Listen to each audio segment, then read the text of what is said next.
Hello বন্ধুরা, welcome to super cool creation. আপনারা সবাই কেমন আছেন? আশা করছি ভালো আছেন।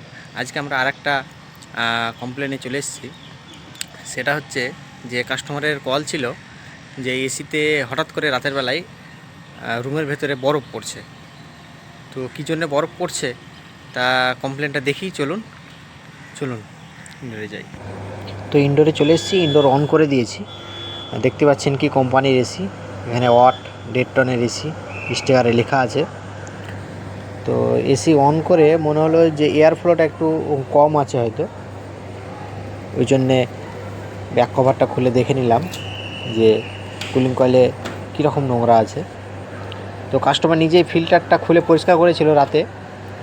কয়েলে আছে নোংরা, খুব একটা নেই, খুব একটা বলা যায় না, বেশ আছে।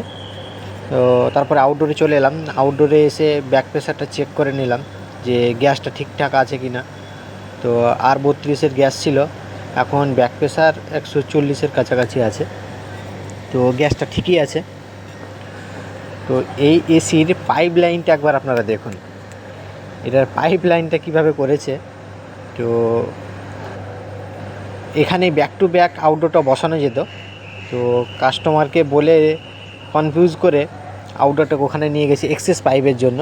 কিন্তু পাইপটাও একদম বাজে কাজ হয়েছে পুরোটাই।